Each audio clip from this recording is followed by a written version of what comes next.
तेथे परशुरामे मारिला बाण महतग्रामीच्या शक्ती दैवताला नमस्कार माझा तया मुक्ताईला रामकृष्ण हरी हरी जय जय राम कृष्ण हरी हरी जय जय राम कृष्ण हरी हरी जय जय राम कृष्ण हरी हरी जय जय राम कृष्ण हरी हरी जय जय राम कृष्ण हरी जय जय राम कृष्ण हरी जय जय राम कृष्ण हरी जय जय राम कृष्ण हरी जय जय राम कृष्ण हरी जय जय राम कृष्ण हरी जय जय राम कृष्ण हरी जय जय राम कृष्ण हरी जय जय राम कृष्ण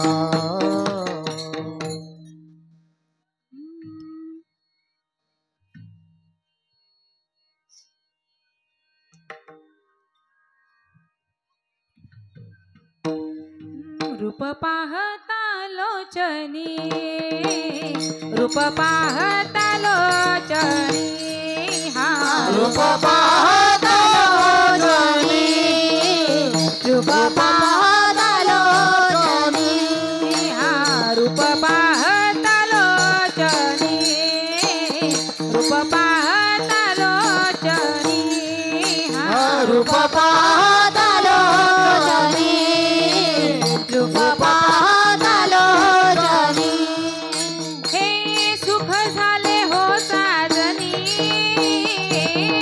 सुख झाले हो साजनी साजनी तो हा विठ्ठल बारवा तो हा विठ्ठल बारवा हे सुख झाले हो साजनी सुख झाले हो साजनी साजनी तो हा विठ्ठल बरवा तो हा विठ्ठल बरवा हे तो हा माधव बरवा तो हा माधव बरवा बरवा तो हा विठ्ठल बरवा तो हा विठ्ठल बरवा हे तो हा माधव बरवा तो हा माधव बरवा बरवा तो हा विठ्ठल बरवा तो हा विठ्ठल बरवा बहुत सुकृताची जोडी बहुत सुकृताची जोडी बहुत सुकृताची जोडी बहुत सुकृताची जोडी हे म्हणून विठ्ठली आवडी म्हणून विठ्ठली आवडी आवडी तो हा विठ्ठल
वरवा तो हा विठ्ठल वरवा तो हा विठ्ठल वरवा जय जय राम कृष्ण हरी जय जय राम कृष्ण हरी जय जय राम कृष्ण हरे हरी जय जय राम कृष्ण हरी जय जय राम कृष्ण हरी जय जय राम कृष्ण हरी जय जय राम कृष्ण हरी जय जय राम कृष्ण हरी राम कृष्ण हरी जय जय राम जय जय राम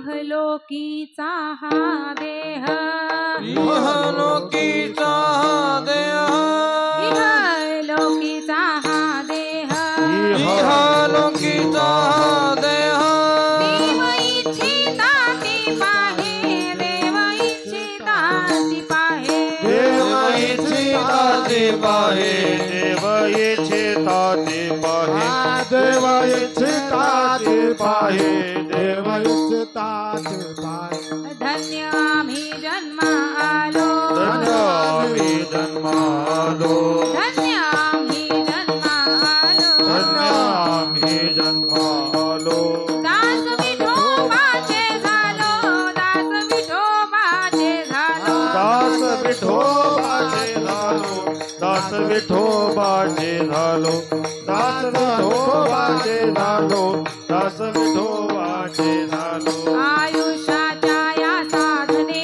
आयुष्याच्या या साधने आयुष्याच्या या साधने आयुष्याच्या या साधने सच्चिदानंद पदवी घेणे सच्चिदानंद पदवी घेणे सच्चिदानंद पदवी घेणे सच्चिदानंद पदवी घेणे सच्चिदानंद पदवी घेणे सच्चिदानंद धन्य आम्ही जन्मालो धन्य आम्ही जन्मालो धन्य आम्ही जन्मालो धन्य आम्ही जन्मालो दास विठोबाचे झालो दास विठोबाचे झालो दास विठोबाचे झालो दास विठोबाचे झालो दास विठोबाचे झालो दास विठोबाचे झालो तुका मने पावठणे म्हणे पावटणे तुका मने पावठणे तुका म्हणे पावटणे करो स्वर्गाचे निशाणे करो स्वर्गाचे निशाणे करो स्वर्गाचे निशाण करो स्वर्गाचे निशाण करो स्वर्गाचे निशाण करो स्वर्गाचे निशाण धन्य आम्ही जन्मालो धन्य आम्ही जन्मालो धन्य आम्ही जन्मालो धन्य आम्ही जन्मालो दास विठोबाचे झालो दास विठोबाचे झालो दास विठोबाचे झालो दास विठोबाचे झालो दास विठोबाचे झालो दास विठोबाचे झालो विठोबार फुमाये गोपार कुमार जय ढोपार कुमार ढोपार कुमार जय ढोपार कुमार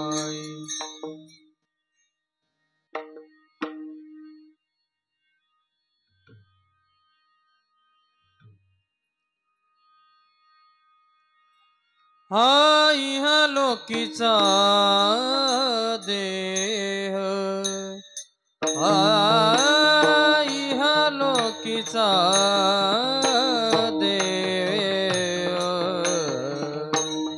इहलोकीचा देह इहलोकीचा हा देह हा इहलोकीचा देह इहलोकीचा देह इहलोकीचा हा देह इहलोकीचा हा देह जय देवईची ताते पाहे देवईची ताती पाहे धन्य आम्ही जन्मालो धन्य आम्ही जन्मालो देवयेचे अति पाहे देवयेचे ताती पाहे धन्य आम्ही जन्मालो धन्य आम्ही जन्मालो दास विठोबाचे झालो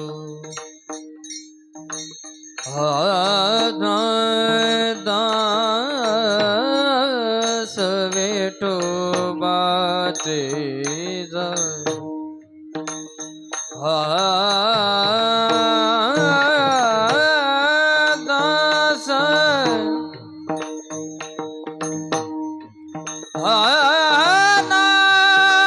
दास दास विठोबाचे झालो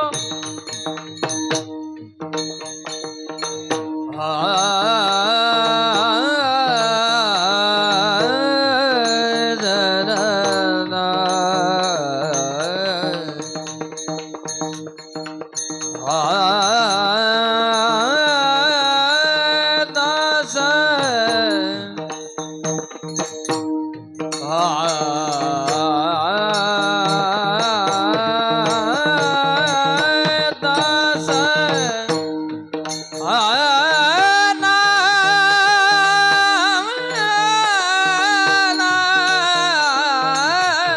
वा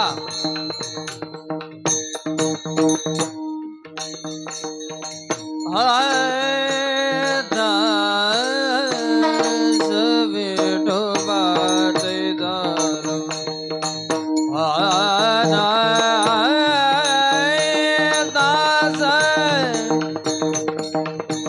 दास विठोबाचे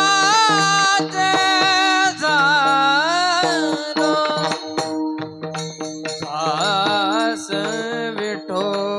दास विठोबाचे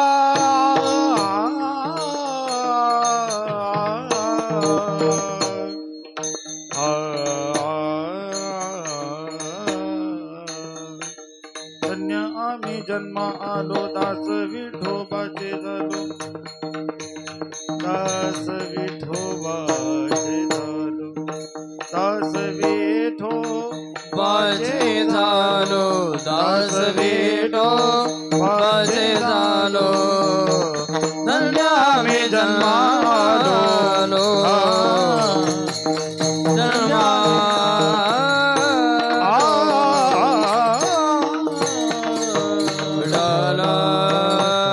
विठ्ठल विठ्ठल विठ्ठल विठ्ठल टाळी वाजवा विठ्ठल विठ्ठल विठ्ठल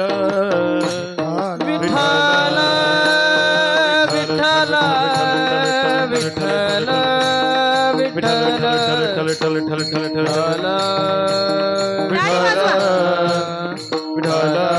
टाळी टाळी विठ्ठल विठ्ठल विठ्ठल विठ्ठल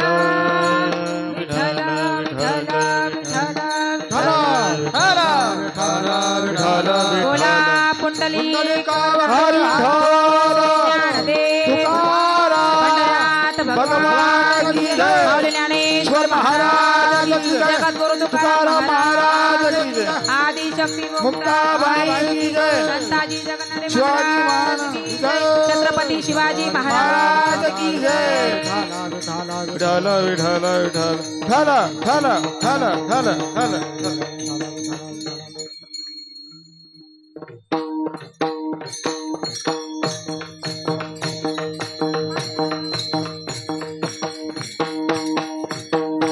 टाळी वाजवा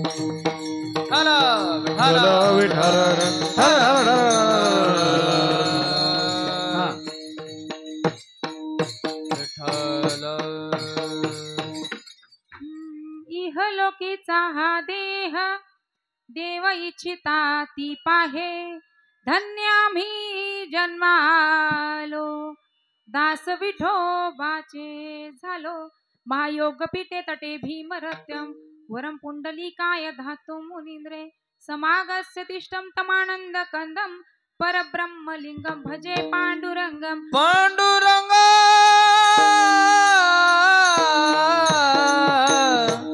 करू प्रथम नमन पांडुरंग करू प्रथम नमन पांडुरंगा करू प्रथम नमन पांडुरंगा करू प्रथम नमन दुसरे चरण संतांचिया दुसरे चरण संतांचिया दुसरे चरण संतांचिया दुसरे चरण दाता कृपा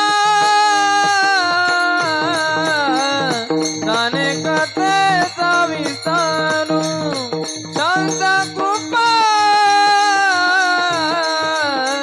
दाने कथे विस्तारू कृपा त्यांची कथेचा विसारू त्यांच्या कृपा दाने कथेचा विसारू सर्व मंगल मांगल्ये शिवे सर्वार्थ साधिके शरण्ये त्र्यंबके गौरी नारायणी नमोस्तुते ओम नमो ज्ञानेश्वरा ओम नमो ज्ञानेश्वरा ओम नमो ज्ञानेश्वरा ओम नमो ज्ञानेश्वरा ओम नमो ज्ञानेश्वरा ओम नमो ज्ञानेश्वरा ओम नमो ज्ञानेश्वरा ओम नमो ज्ञानेश्वरा हे ओम नमो ज्ञानेश्वरा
जितेन्द्रियं बुद्धिमतां वरिष्ठं वातात्मजं वनरयूथमुख्यं श्रीरामदूतं शरणं प्रपद्ये।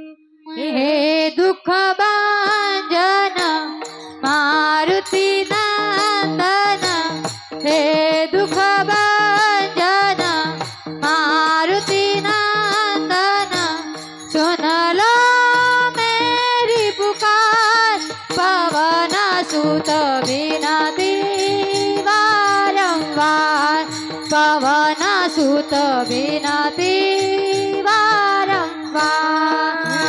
हे दुःख भंजन मारुती नंदन, हे दुःख भंजन मारुती नंदन, सुन लो मेरी पुकार, पवन सुत विनती वारंवार, पवन सुत विनती वारंवार। हे अष्ट सिद्धिनो निधि के दाता, अष्ट सिद्धिनो निधि के दाता, दुखियों के तुम भाग्य विधाता, दुखियों के तुम भाग्य विधाता। सिया राम के काज सवार, सिया के काज सवार, कर लो तुम उद्धार, पवन सुत विनती वारंवार, पवन सुत विनती वारंवार।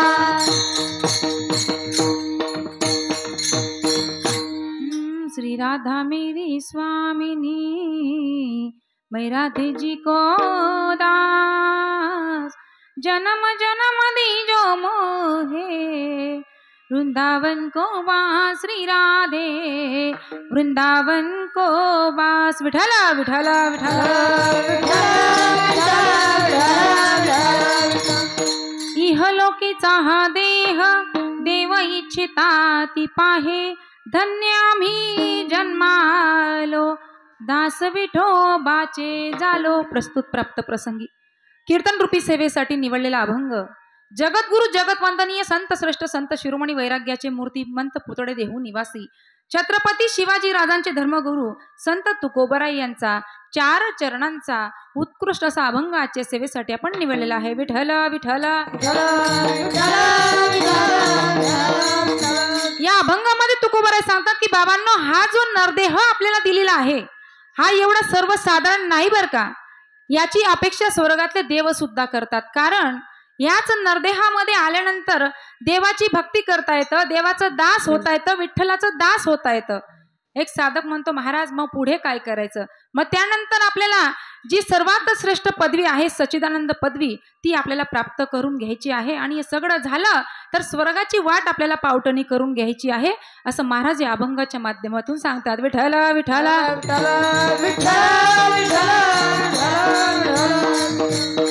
अभंगाकडे वळण्यापूर्वी छोटासा परिहार द्यायचा तो असा, समस्त ग्रामस्थांना जरी माहिती असेल कार्यक्रम किम निमित्ताने आहे, पण वक्त्याचं सांगणं हे आद्य कर्तव्य आहे। या ठिकाणी चालत असलेला अखंड हरिनाम संकीर्तन सप्ताह वर्ष पहिलं संताजी जगन्नाटे महाराज यांच्या समाधी सोहळ्यानिमित्त चालत असलेला हा सप्ताह वर्ष पहिला आणि पहिल्या वर्षाची 10व्या दिवसाची सेवा माझ्या वाटेला आली, बरोबर का? कितवा दिवस आहे? इथं सगळ्या मायान भावजायाजे, मग प्रश्न विचारायला हरकत नाही, कारण तुम्हाला माहिती आहे मी कीर्तन करणार, मला कीर्तन येत नाही, फक्त तुमच्याशी गप्पा गोष्टी अशी जर गर्दीत बसली तुम्ही माझं ऐकणार, म्हणून आता इथं बोलेल मी। 5वा दिवस ना, 5वा दिवस, 5व्या दिवसाची सेवा माझ्यासारख्या आज्ञान पामराच्या वाटेला आली, हे मी माझं परम भाग्य त्या ठिकाणी समजते। तसं पाहायला गेलं तर नारायण दादांनी विचारलं, एकनाथ अण्णांनी विचारलं, मी सांगितलं मी गावात कीर्तन करणार नाही, बरोबर ना? करायला नको पाहिजे ना, कारण काय, घरच्या दुकानात कपडा आपल्याला गोड लागत, घरच्या भाजीपाल्याचं दुकान असलं भाजीपाला गोड लागत, पण तुम्ही तसे नाहीत ना, नाहीच म्हणताय का? तुम्हाला कौतुक आहे म्हणून तुम्ही या ठिकाणी मला बोलण्याची संधी देतात। आणि नारायण दादांनी आणि एकनाथ अण्णांनी सांगितलं की ताई, महाराज जरी सेवा घेणार नाही पण तुम्हाला घ्यावी लागेल, कारण महाराज मोठं पॉकेट मागता म्हणे आमच्याकडे, कारण तुम्ही डोक्यावर बसवून ठेवलं ना महाराजांना सगळ्यांनी, मग त्यांना म्हटलं तुम्ही नका करू, पण माहेर आहे, मला सेवा द्यावी लागेल. आणि त्यांच्या दोघांच्या विनंतीने या ठिकाणी सेवा देण्याचा योग आला, म्हणून त्यांचे मनापासून आभार मी व्यक्त करते.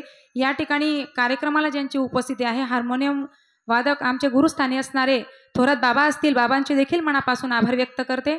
या ठिकाणी गायनाला उत्तम अशी साथ ज्यांची आहे, गायन करून घ्या, कीर्तन करून घ्या, पखवाज वाजून घ्या, अशी कोणती कला त्यांच्या अंगी नाही, असे आमचे गुरुबंधू असतील सागर महाराज, त्यांचे देखील मनापासून आभार व्यक्त करते. या ठिकाणी विनेकरी मनास बापशे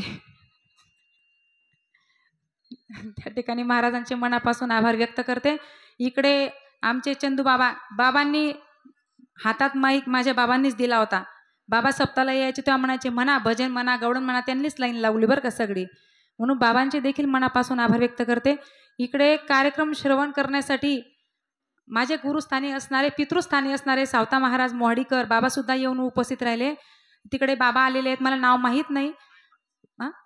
प्रवीण महाराज कुठले, प्रवीण महाराज चिंचोलीकर. आता बाबांचे देखील मनापासून आभार व्यक्त करते. सगळीच ज्येष्ठ मंडळी आहे, मी यांच्यासमोर काय ज्ञान सांगावं बरं का, त्यांनी शिकवलंय. पण बाबा जर कदाचित चुका झाल्या तर तुमचाच दोष बरं का,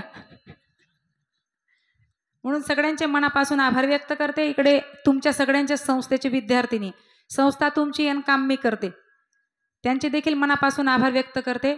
या ठिकाणी ज्येष्ठ मंडळी, आता बघा माहेर असल्यावर माहेरात कोणाकोणाचं नाव घेऊ म्हणून टेन्शन येतं, आणि या नाव घेण्याच्या धाकाने कीर्तन करू नये असं वाटतं, कारण नाव आठवण राहत नाही.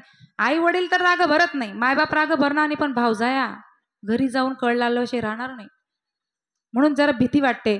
या ठिकाणी आमचे मधुकर नाना बसले असतील, आनंद वाटला. नानांनी बऱ्याच दिवसापासून कीर्तनात नाना येत नव्हते, पण या ठिकाणी इतकी भारी व्यवस्था झाली. नारायण दादा खरंच तुमचे डबल आभार व्यक्त करते की नानांसाठी म्हणजे 7 दिवस आनंदाचे आहेत. आता बाहेर जाणं होत नाही म्हणून इथं तरी जागेवर श्रवण करायला भेटतं. श्रीराम नाना असतील, सोनारांना असतील, सगळीच मंडळी, टोळेहून आमचे भाऊ आले आहेत, परत लोहारीहून माझी बहीण आली आहे, गावात आहेत सगळ्याच माझ्या माया. आता बघा राग येऊ देऊ नका माऊली सोना, कारण मी पण नाव घेणार नाही आहे, दिवाळी तुम्ही मला करेल नाही. माया भाऊ म्हणून अर्धी विरणू, पण दिवाळीला कोणीच बोलावं नाही. बोलावतं का नाही ना, म्हणून सगळ्यांच्या मनापासून आभार व्यक्त करते. आणि या ठिकाणी एका व्यक्तीचे आभार नाही व्यक्त केले तर मग घरी जाणं कठीण होईल, म्हणून तुमचे सगळ्यांचे लाडके जावाई त्यांचेही मनापासून आभार व्यक्त करते. साऊंड सिस्टीमवाले दादा, आणि कार्यक्रमाला पूर्णविराम देऊ का, सुरुवात करते. विठ्ठल विठ्ठल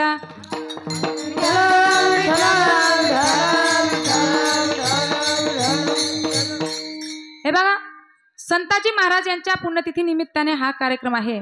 आता संताजी महाराजांचं मूळ गाव हे चाकण होतं, पण ते आपल्या मामाच्या गावाला सुदुमरायला जाऊन त्या ठिकाणी राहत होते.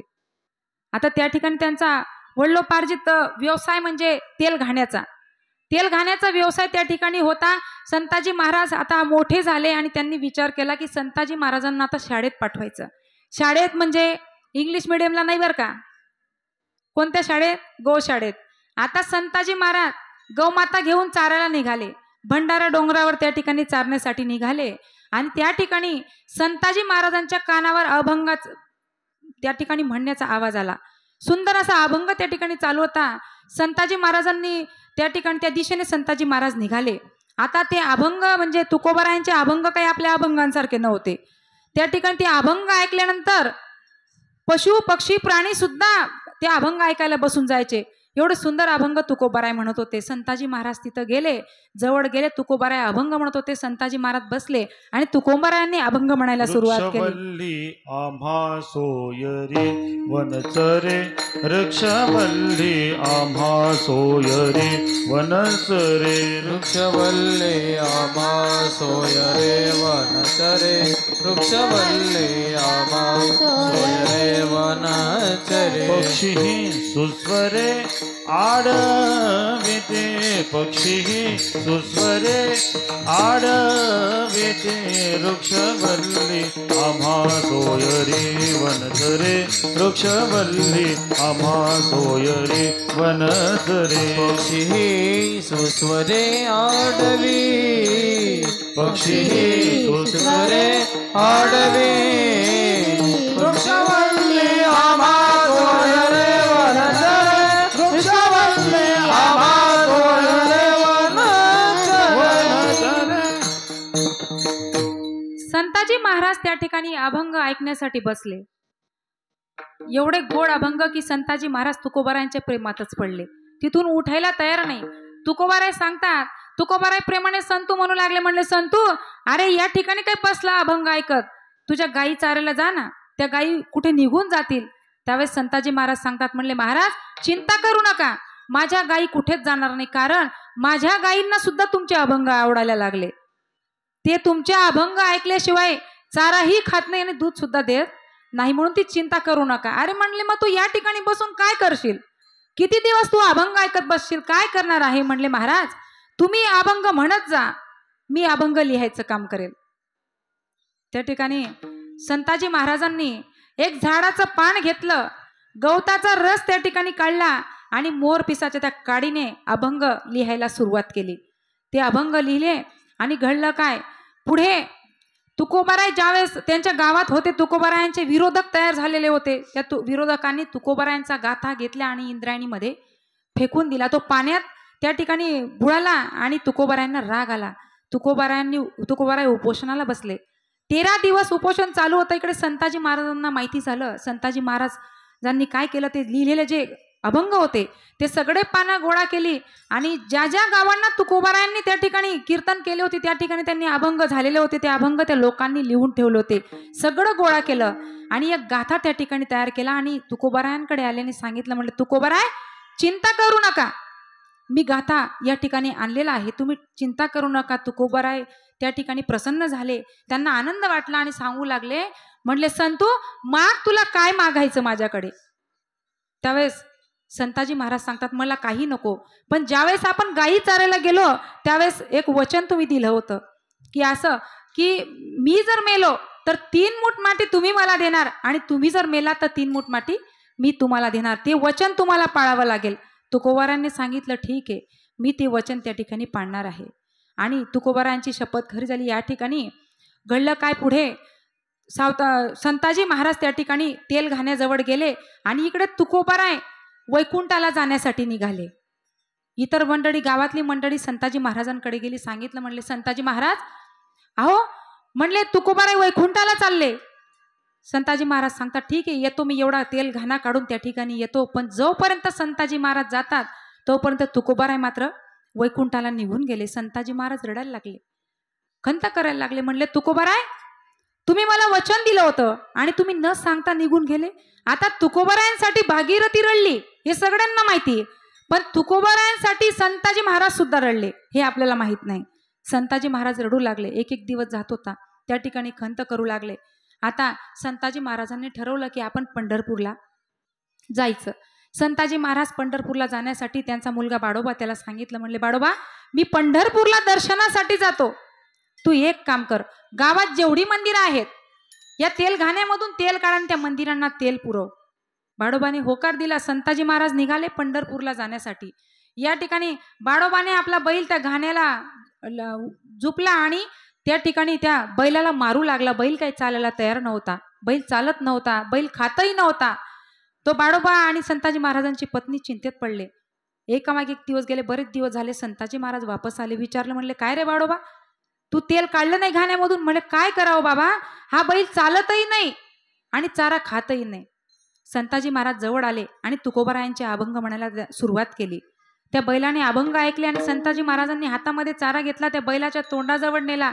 बैल चाराही खायला लागला आणि तिथं घाणा फिरवायलाही लागला, कारण त्या बैलाला सवय झाली होती.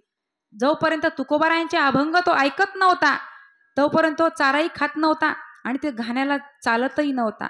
आणि बघा एवढंच नाही तर तो संताजी महाराजांचा बैल एकादशी सुद्धा करत होता बरं का. कोण करत होता एकादशी? बैल. आपल्याकडचे बैल करतात का एकादशी? बैलांचं सांगते मी, करतात का बैल एकादशी? नाही ना. विठ्ठल विठ्ठल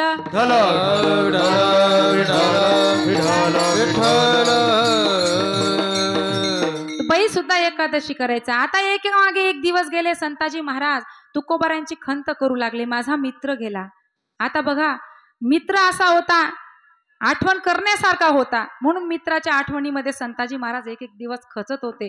खरंच मित्र जोडायचा असला तर कसा जोडायला पाहिजे बरं? दुःख अडवायला मित्रवनव्यामध्ये गारव्यासारखा,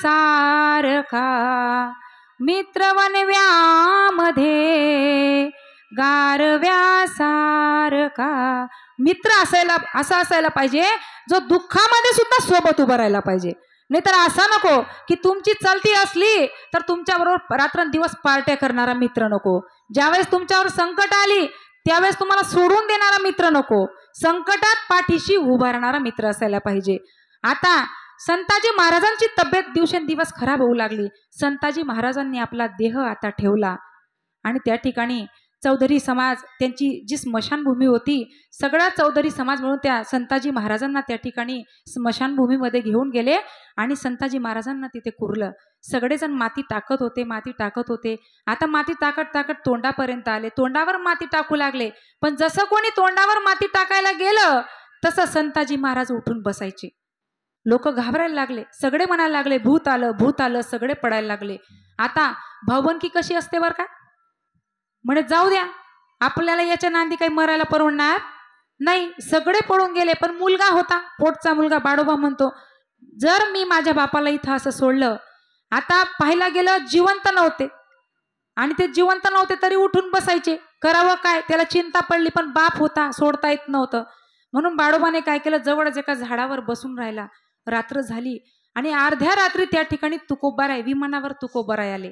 तुकोबाराय तिथं आले आणि तुकोबारायांनी माती हातामध्ये घेतली आणि 3 मूठ माती त्या संताजी महाराजांच्या तोंडावर टाकली. आणि त्यावेळेस संताजी महाराज त्या ठिकाणी पूर्णपणे त्यांचा देह त्या ठिकाणी ठेवला गेला, पूर्णपणे कुरलं गेलं. त्या ठिकाणी बाडोबा आला आणि तुकोबारायांचे पाय धरले. म्हणले तुकोबाराय, तुम्ही फक्त एवढ्या दिवसापासून गेले आणि एवढ्या कामासाठी. म्हणले मी मित्राला वचन दिलं होतं आणि मला माहिती होतं जोपर्यंत मी त्याला मुकमाती देणार नाही तोपर्यंत त्याला मोक्ष मिळणार नाही, म्हणून मला यावं लागलं. गोधने गुंतले वचन, सारिता गोधने गुंतले वचन, सारिता गोधने गुंतले वचन, सारिता गोधने अमायेने एका तेने कारण, अमायेने एका तेने कारण, सारिता गोधने गुंतले वचन, सारिता गोधने गुंतले वचन. अमायेने तेने कारण, अमायेने एका तेने कारण, सारिता गोधने गुंतले वचन, सारिता गोधने गुंतले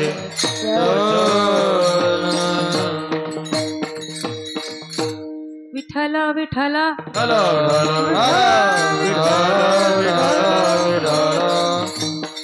अभंग तुकोबारायांचा. या अभंगामध्ये तुकोबाराय मानवी देहाचं महत्व सांगतात. पण हा मानवी देह आणि या मानवी देहाचं महत्व सगळ्यांनाच कळतं असं नाही. या समाजामध्ये 4 प्रकार त्या ठिकाणी पडतात. पहिला असा, काहींना हा देह मिळालाही नाही आणि कळाला सुद्धा नाही. काहींना हा देह मिळाला परंतु कळाला नाही. काहींना कळालाही आणि मिळालाही आणि काहींना कळाला परंतु मिळाला नाही. आता तुम्ही म्हणा कळाला मिळाला, मिळाला कळा, काय पुढे भाऊ त्या ठिकाणी. आता बघा यामध्ये पहिला गट असा आहे की ज्यांना हा नरदेह मिळालाही नाही आणि कळाला सुद्धा नाही. या कॅटेगरीमध्ये बसतात पशु, पक्षी आणि प्राणी. आता मला सांगा, असं कधी आठवलं का तर मांजरी माडकरी झाल्या बुवा? झोपल्या का तुम्ही? बोला, आठवलं का मांजरी माडकरी झाल्या? नाही ना. मांजरी माडकरी कोण माडकरी होत नाही? मांजरी. मला सांगा, म्हशी मिळून दिंडी काढली पंढरपूरची,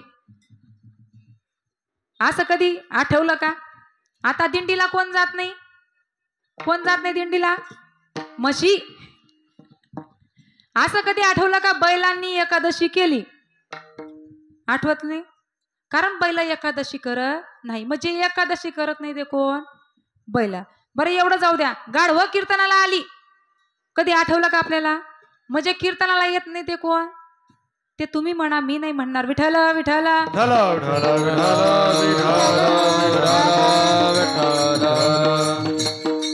पशु पक्ष्यांना पाप पुण्याशी काही घेणं देणं नाही. महाराज म्हणतात ना, पशु काय पाप पुण्य जाणीती, उत्तम मध्यम भोग भोगीती. त्यांना ते फक्त जीवन जगत असतात, त्यांना पाप पुण्याशी काही घेणं देणं नाही. म्हणून त्यांना हा देह कडाला मिळालाही नाही आणि कडाला सुद्धा नाही. विठ्ठल विठ्ठल विठ्ठल विठ्ठल. आता दुसरा वर्ग येतो, ज्यांना हा नरदेह मिळाला परंतु कळाला नाही. त्या कॅटेगरीमध्ये कोण येतं? तुम्ही, आम्ही, सर्वसाधारण मनुष्य. आता तुम्हाला या नरदेहाची किंमत कळाली म्हणून तुम्ही कीर्तनात येऊन बसलात, पण काही काही महाभाग असे आहेत ते घरीच त्या ठिकाणी गोधडीत आणून झोपले. त्यांना काही घेणं देणं नाही. कीर्तन नको, भजन नको, एकादशीचं व्रत नको, आळंदीची वारी नको, पंढरीची वारी नको, कुठल्या देवात नको, धर्मात नको, फक्त खाना आणि सोना. गावात जर कार्य असेल पहिल्या पंक्तीत जायचं, खाऊन पिऊन झोपून राहायचं, कोणाचं काही हो, बरोबर की नाही? सगळं गरबार जाऊन 11 रुपये वाजाडी येऊ, असं त्यांचं जीवन. पण अशा लोकांना कोणी किंमत देतं का? त्यांना गावात किंमत राहत नाही, गल्लीत किंमत राहत नाही, शेजार किंमत देत नाही, घरात बायको सुद्धा किंमत देत, बरोबर ना? देत नाही ना? आहेत का इथं तसे कोणी? पण नाही, इथं सगळे किंमत देणारे माझे भाऊजा सगळे किंमत देतात, काही टेन्शन नाही. हे बघा, यांचं तर जाऊ द्या, दारुड्यांचं अजून वाईट काम आहे. एकदा 31 डिसेंबरला पार्टी होती आणि आम्ही कीर्तनाला जात, पार्टीला नाही गेलो बरं का, कीर्तनाला गेलो होतो. कीर्तनाला जात असताना त्या ठिकाणी पती पत्नीचं भांडण चालू होतं. तो सांगायचा त्या पत्नीला, म्हणले ऐक, हा जो बोकड दाराशी बांधलेला आहे हा मला पार्टीला पाहिजे. ती पत्नी सांगते, म्हणले तो बोकड मी माझ्या माहेरून आणलेला आहे, मी तो देणार नाही. दोघांचं भांडण झालं. भांडण करता करता दोघं झोपले. हा अर्ध्या रात्री उठला, दोर सोडला आणि निघून गेला. सकाळी सकाळी आला, 7 वाजता आला आणि झोपला. 9 वाजता डोळे उघडले आणि पाहिलं तर काय, तो बोकड खाटीला. तो म्हणले, अरे हा बोकड इथे कसा? ती बाई सांगते, ते बोकड जाऊ द्या, मला सांगा तुम्ही अर्ध्या रात्री कुत्र घेऊन कुठे चालले होते? आता यांना बोकड आणि कुत्र्यातला सुद्धा फरक कळत नाही. विठ्ठल विठ्ठल विठ्ठल विठ्ठल विठ्ठल विठ्ठल विठ्ठल. फक्त जीवन जगत असतात. ते म्हणतात ना, जन्माला आला याला आणि पाणी भरता भरता. अशा जीवनाला काही अर्थ आहे का? मग बरेच लोक म्हणतात, महाराज तुम्ही सांगतायत देव करा, देव करा, परमार्थ करा, देवाला मानत चला. मग आम्ही जर देव करायला सुरुवात केली तर आमच्याकडनं जर नकळत काहीतरी पाप झालं असेल तर ते भोगण्याची गरज नाही का? ते जाऊ द्या, आपण नाही, आता भोग सगळ्यांना भोगावे लागतात. जे मागच्या जन्मात केलंय ते या जन्मात आपल्याला भोगावंच लागणार. केव्हा ना केव्हा भोगायचंच आहे. देवी देवतांना चुकलं नाही, आपल्याला चुकणार आहे का? हे बघा, भीष्म पितामहासारख्यांना सुद्धा चुकलं नाही. ज्यावेळेस भीष्म पितामहा त्या ठिकाणी बाणाच्या शेळेवर झोपले होते त्यावेळेस भगवान श्रीकृष्ण आणि अर्जुन त्या ठिकाणी आले आणि भगवान श्रीकृष्णांना भीष्म पितामहांनी सांगितलं, म्हणले, ए कृष्णा, तू ज्ञानी आहे, ज्ञानी आहे, तुला सगळं कळतं, मला सांग असं कोणतं पाप मी केलं होतं की या बाणाच्या शेळेवर मला झोपावं लागलं? त्यावेळेस भगवान श्रीकृष्ण सांगतात, म्हणले, पितामहा तुम्ही आठवण करा, ज्यावेळेस तुम्ही रथावर गंगा स्नान करून हस्तिनापूरला जात होते, जात असताना रस्त्यामध्ये रथाच्या समोर एक सरडा आला. तुम्हाला असं वाटलं सरडाला जर ओलांडून मी पुढे गेलो तर मला परत गंगा स्नान करावं लागेल, कारण सरडा हा शूद्र जातीचा प्राणी आहे. मग तुम्ही खाली उतरलात आणि बाणाच्या टोकाने त्या सरडाला उचलून बाजूला फेकलं. पण घडलं काय, तो सरडा कुठे जाऊन पडला तर तो काट्यांच्या झाडावर, आपल्या भाषेत आपण वडांग म्हणतो ना, त्याच्यावर जाऊन पडला आणि त्याच्या अंगामध्ये असंख्य काटे त्या ठिकाणी घुसले. तो 19 दिवस त्या काट्यांवर राहिला आणि मग त्या सरड्याने म्हटलं, माझी अवस्था ज्याने कोणी अशी केली असेल त्याला सुद्धा असेच दिवस आल्याशिवाय राहणार नाही. मग त्यांना चुकलं नाही तर आपल्याला चुकणार आहे का? म्हणजे देव केला म्हणून केले कर्म झाले त्याची भोग आले,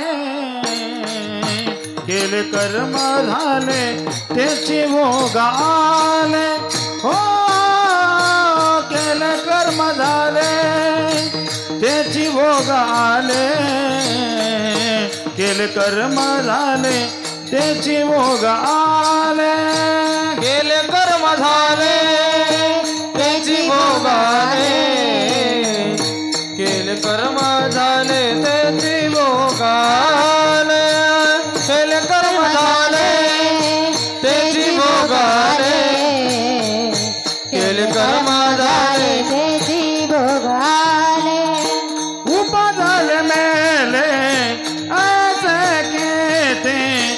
उपजल मेले ऐसे कहते उपजल मेले ऐसे कीती उपजल मेले ऐसे कीती हरि मुखे गाता हर पल चिंता हरि मुखे गाता हर पल चिंता हरि मुखे गाता हर पल चिंता हरि मुखे गाता हर पल चिंता हरि मुख गाता हर पल चिंता हरि मुखे गाता हर पल चिंता हरि मुखे गाता हर पल चिंता हरि मुखे गाता हर पल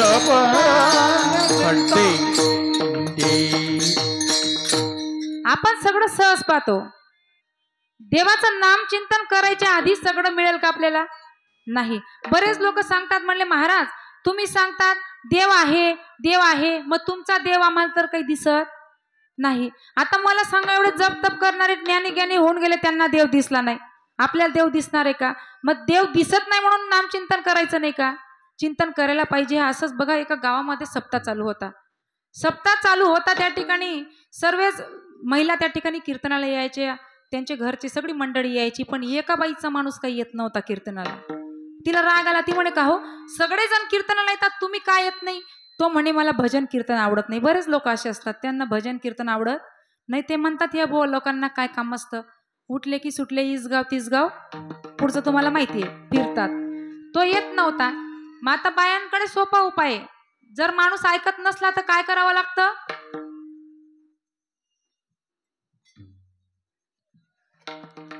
खोटे नाटे अश्रू, बरोबर की नाही?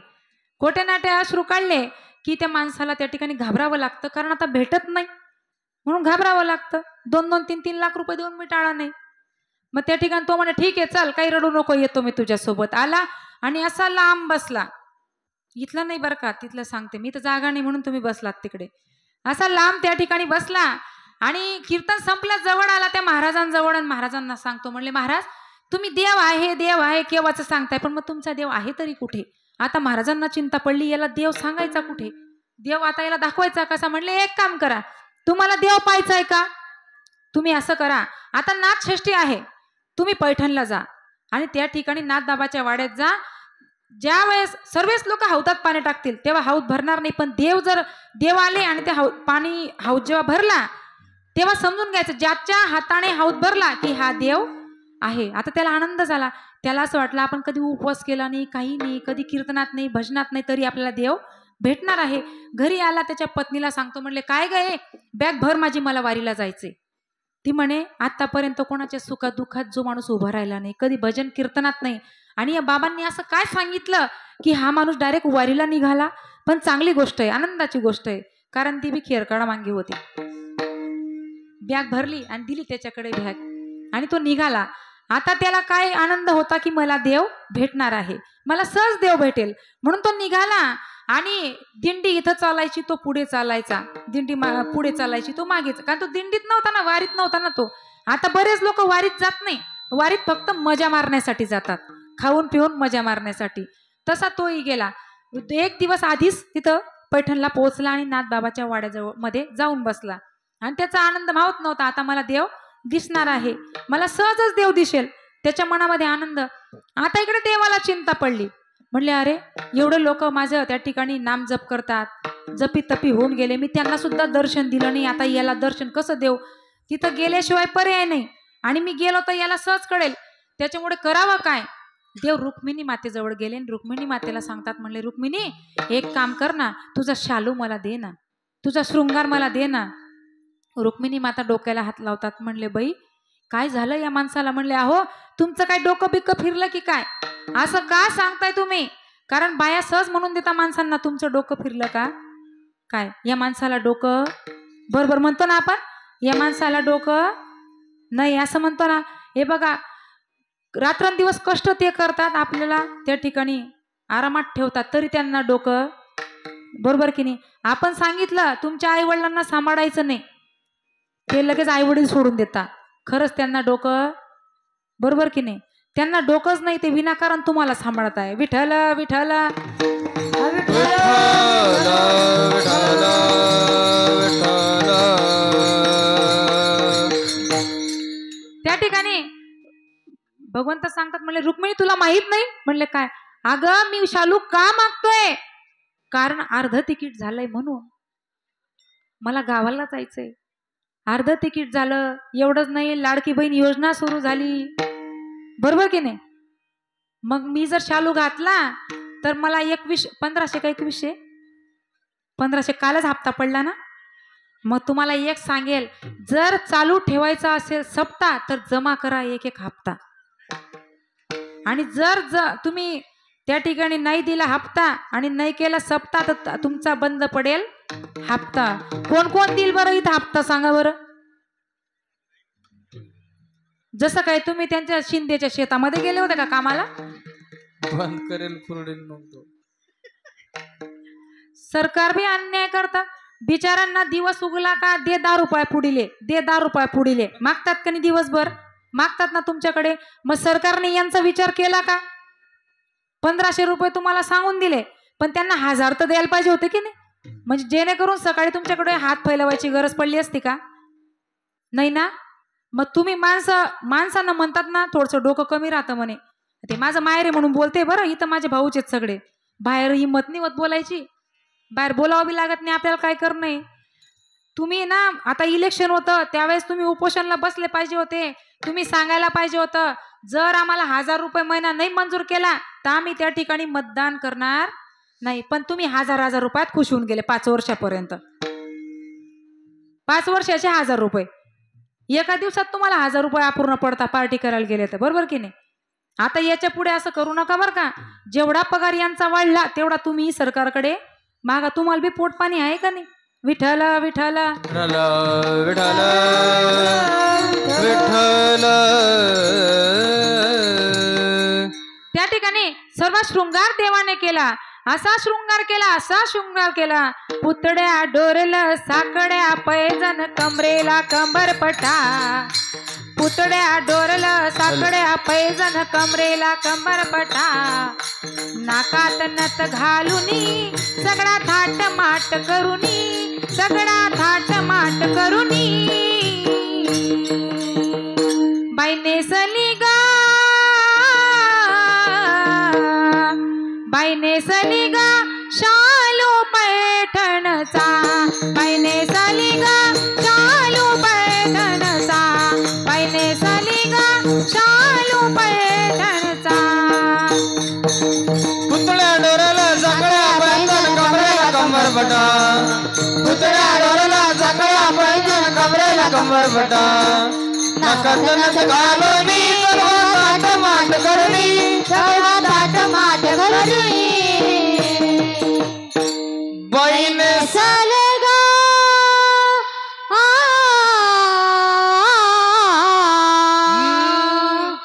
बाई नेसले. बाई नेसली गा शालू पैजणटा. नेसली गा शालू पैजणटा.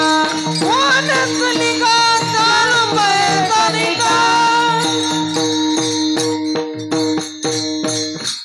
सर्व शृंगार केला आणि देवाने आता हातामध्ये पाण्याचा घडा घेतला आणि देव चालले हौदाकडे. याचं लक्ष होतं. देव जसे निघाले, पण देव हुशार होता. देवाने त्या माणसाच्या पत्नीचं रूप घेतलं आणि देव निघाले घडा घेऊन. आता याचं लक्ष गेलं, म्हणले अरे ही इथं कशी? मला न सांगता आली, एवढी शानी झाली का? माणसांचा संताप होतो ना न विचारता कुठे गेलं तर.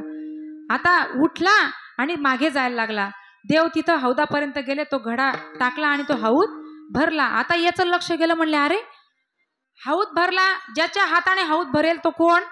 देव. मग माझ्या पत्नीच्या हाताने हौद भरला म्हणजे माझी पत्नी कोण? देव. माझी पत्नी माझा कोण? देव. तो धावू लागला. देव पुढे निघाल्याने गुप्त झाले. आता याला कसं वाटलं, हिचं लक्ष गेलं, ही मला घाबरली म्हणून ही घरी निघून गेली. हाही धावपळीत घरी आला. आता त्याची पत्नी आणि शेजारची मावशी ओट्यावर बसलेल्या होत्या. तो आला आणि तिला सांगतो पत्नीला, अगं उठ घरात चल लवकर. ती मावशी म्हणते, अरे बाबा मला प्रसाद तर दे. मावशी तुझा प्रसाद तुझ्या घरी येईल, मला आधी घरात जाऊ दे. घरात गेला, त्या पत्नीकडे पाहिलं आणि पायावर लोटांगण घ्यायला लागला. घालिंग लोटांगण वनीन. माझी पत्नी कोण आहे? माझा देव आहे. ती म्हणले, का हो वारीला जाऊन तुमचं डोकं फिरलं का काय? तू बोलू नको, तू देव आहे, सांग तुझ्यासाठी मी काय काय करू. ती म्हणे, आता काय सांगावं या माणसाला. म्हणले, घड्याळकडे पहा, संध्याकाळचे 4 वाजले होते. आता 4चा टाइम कोणता असतो आपला? संध्याकाळी चहाचा. मग एक काम करा, चहा करून द्या म्हटले. आता त्याने चहा करून आणला. संध्याकाळ झाली. तू देव आहेस, तू काही काम करू नको, तू माझा देव आहे. तसं तुम्ही नका करा बरं उद्यापासून, नाहीतर मंदिर अपूर्ण पडतील. त्या ठिकाणी संध्याकाळी सांग मी काय करू. म्हणले, आता किती वाजले? 7 वाजले. मग संध्याकाळचा स्वयंपाक करून टाका. काय असतो संध्याकाळचा स्वयंपाक? खिचडी. आता बिचारा कधी त्याने चहा केलेला नाही, तो खिचडी बनवायला गेला. खिचडी बनवायला गेला, गॅस संपला, चुला फुकून फुकून अर्धा झाला. तसाच झोपला. सकाळी उठला, परत सांगतो माझी पत्नी माझा देव आहे, सांग तुझ्यासाठी काय काय करू. ती म्हणे, एक काम करा, भाद्रपद महिना चालू, शेबट्टी साफसफाई कर टाका. काढली साफसफाई करायला. ती क्वार्टर बसली, तिला नाश्ता दिला. साफसफाई करता करता झाडूने वरती, आता ते मातीचं धाबं होतं, त्या ठिकाणी झाडूने घाण काढत काढत आला. घाण काढताना उंदीर असा पडला तिच्या अंगावर. ती तिथून जशी उडी मारली तिने कॉटच्या खाली. आता बघायला लागला. म्हणले, अरे माझी पत्नी जर देव राहिली असती तर उंदराला घाबरली असती का? मग देव कोण आहे? उंदीर. मग तो आता उंदराची पूजा करू लागला. त्या उंदराला एवढं काही खायला देऊ लागला. उंदीर खाऊन खाऊन असा फुगला. बरेच उंदर आहेत बर का, खाऊन खाऊन असे फुकटचं खाऊन खाऊन असे फुगतात उंदर. तुम्ही का बरं हसताय? असे खाऊन खाऊन फुगला तो उंदीर. आणि मांजर तिकडनं बघायची. पण ऐका, मांजरी एवढ्या सोप्या राहत नाही बरं. मांजरींची गोष्ट सांगते मी. मांजरी एवढ्या सोप्या नाही. मांजरचं लक्ष तर त्या उंदरावरच राहतं. मार तू किती मजा मारशील, एक दिवस माझ्या हातामध्ये आहे. एवढ्या खतरनाक या मांजरी असतात बर का. मी मांजरींचं सांगते. प्रत्येकाच्या घरात आहेत ना मांजरी? आहेत ना दादा तुमच्या घरात मांजरी? हा. मग ती मांजर, आता उंदीर मस्त मजा करू लागला. घरमालकाला थोडी घ्यायची सवय होती, त्याने घेतली आणि ग्लास टेबल खाली ठेवून दिला. हा टेबलावर उड्या मारत होता. उड्या मारता मारता त्या ग्लास मध्ये पडला. आता थोडीशी होती ती त्याच्या पोटात गेली. गेलो तो तिथं गरक्या मारू लागला. मांजरीने बरोबर संधी साधली आणि अशी झडप मारली त्याच्यावर. उंदीर तिथंच खलास. आता याचं लक्ष गेलं. म्हणले, अरे अरे अरे, उंदीर जर देव राहिला असता तर मांजरीच्या ताब्यात सापडला असता का? मग देव कोण आहे आता? मांजर. मांजरला पूजू लागला. मांजरला सकाळी 1 लिटर दूध, संध्याकाळी 1 लिटर दूध. अशी फुगली ती मांजर. दूध पिऊन पिऊन अशी फुगली तर गल्लीमध्ये सुद्धा मावत नव्हती मांजर. बऱ्याच मांजरी आहेत बरं का बाबा, गल्लीत बी मावत नाही, घरात बी मावत नाही, गल्ली बी मावत नाही मांजरी. कुत्रा म्हणे, कुत्राचं लक्ष गेलं. कुत्रा म्हणे, थांब, किती दिवस मजा मारशील, एक दिवस माझाच आहे. कुत्र्याने दरवाजा उघडा राहिला होता. मांजर खाऊन पिऊन मस्त झोपलेली होती. कुत्र्याने जशी झडप घातली त्या मांजरीवर.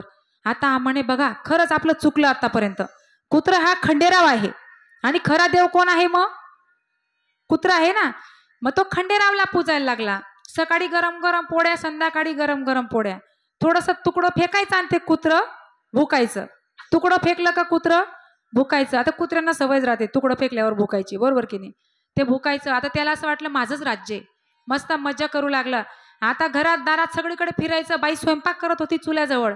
ते कुत्र फिरत फिरत गेला आणि टोपलीमध्ये त्या भाकरीला तोंड लावलं. बाईची आली जीवावर. चुलीत लाकूड घेतलं आणि दणकन मारून फेकलं. क्याव क्याव करत कुत्र पुढे निघाला. हा म्हणे, अरे अरे चुकीचं झालं बरं का. देव कोण आहे? मग त्याची बायको, बरोबर की नाही? पत्नी देव आहे ना. पत्नी देव. पत्नी आहे का देव? नाही. बरोबर तुम्ही आहेत म्हणजे इथं विठ्ठल विठ्ठल विठ्ठल विठ्ठल ना विठ्ठल. आपण त्या ठिकाणी देवाला इकडे तिकडे शोधत फिरतो. माणसामध्ये देव आहे, पशु पक्ष्यांमध्ये देव आहे, पण त्या पशु पक्ष्यांमध्ये देवाला पाहण्याची ताकद आपली नाही. माझ्या नामदेवरायांनी कुत्र्यामध्ये देव पाहिला होता. नाथ महाराजांनी गाढवामध्ये देवाला पाहिलं, पण आपण पाहतो का? कारण नामदेवराय सांगायचे, आमच्या गुरूंनी आम्हाला सर्वांच्या ठिकाणी देवाला, पशु पक्षी प्राण्यांमध्ये देवाला पाहायचं शिकवलेलं आहे. एवढंच नाही, महाराज म्हणतात, जे जे देखी जे भूत ते ते मानी जे भगवंत. आम्ही सर्वच ठिकाणी देवाला पाहतो. आता बघा, जे जे देखी म्हणजे भूत, भूतामध्ये सुद्धा आपण भूत पाहतो पण देव पाहतो का? जो आहे त्याला आपण मान्य करत नाही, पण जे नाही त्याला आपण मान्य केल्याशिवाय राहत नाही. आता मला सांगा, भूत आहे का? आहे का भूत? हे बघा पुरुष मंडळी, तुम्हाला भूत दिसत नाही, पण महिला मंडळाला भूत दिसल्याशिवाय राहत नाही. तुम्हाला काम असतं, आम्हाला काम नाहीत. आता महिला मंडळाला भूत दिसतं बघा. भूत वगैरे काही नाही, ते भूत बीत डोक्यात घेऊ नका. अजून दुसरा प्रकार आहे तो म्हणजे कर्णी कवटाळचा. बऱ्याच महिला त्या कर्णी कवटाळच्या मागे खूप लागतात बरं का. जर एखादी लेकरू आजारी पडलं, आता टायफॉइड मलेरियाचा ताप हा दुपारून येतो, मग लगेच एखादी महिला सांगते, म्हणले बाई याचा ताप जात नाही, बहुतेक डॉक्टरांचा फरक याला पडत नाही, याला कोणीतरी करणी केली असावी. पण मला सांगा, एवढं करणी कवटाळचं जर कोणी जागतिक राहिलं असतं तर भारत देशाच्या सीमेवर एवढे जवान त्या ठिकाणी उभं करण्याची काही गरज होती का? नाही. 2-4 करणी कवटाळच्या बाया गेल्या असत्या आणि त्यांनी म्हटलं असतं पाकिस्तान का नाश हो, लगेच नाश झाला असता पाकिस्तानचा, बरोबर की नाही? म्हणून महाराज म्हणतात भूत वगैरे काही नाही. एकच काम करा, करा रे बापानो साधना हरीचे, करा रे बापानो साधना हरीचे, करा रे बाबा साधना हरीचे, करा रे बाबा साधना हरीचे, करा रे बापानो साधना हरीचे, करा रे बापानो साधना हरीचे, करा रे बाबा साधना हरीचे, करा रे बाबा साधना हरीचे, जणी करानीचे, जणी करानीचे, करू नका, करू नका, हरी मोखे गाता हरपाली चिंता, हरी मोखे गाता हरपाली चिंता, जणिकाराणीचे करू नको, जणिकाराणीचे करू नको, हरी मोखे हरपाली चिंता, हरी मोखे हरपाली चिंता. भगवंताचं नाव घ्या, कुठलंच भय आपल्याला राहत नाही. माणसामध्ये देव पाहायला शिका, पण आपण कधी माणसामध्ये देवाला पाहिलं नाही. अहंकारामध्ये जगतोय आपण, अहंकार झालाय आपल्याला. आपला बरेच लोक आता कीर्तनाच्या माध्यमातून सुद्धा सांगतात की देवाचं नामस्मरण करत चला, देवाला तुम्ही देवाला जाऊ द्या. देवाला तर मानायला तयार नाही, पण घरात आपले जन्म देणारे आई वडील आहेत त्यांना सुद्धा कोणी मानायला तयार नाही. मला सांगा, इथे बसलेल्यांपैकी एक विचारेल, सकाळी सकाळी उठल्या उठल्या आपल्या आई वडिलांचं दर्शन कोण घेतं बरं का? कोणीच नाही. कोणालाच आई वडील नाहीत ना या ठिकाणी. सगळे अनाथ आहात तुम्ही, बरोबर की नाही? अनाथ आहात ना. मग एक काम करा ना, चला ना आश्रमावर. बरं जाऊ द्या, महिला मंडळाचा काही दोष नाही, त्यांचे आई वडील इथं नाहीत, बरोबर ना? तुमचे आई वडील इथं नाहीत म्हणून तुम्हाला दर्शन घेता येत नाही, बरोबर की नाही? मस्त नाही म्हणताय, पण मग तुमचे सासू सासरे आहेत ना घरात. घेतलं कधी दर्शन? घेतलं का? कोणी घेतलं सांगा ना.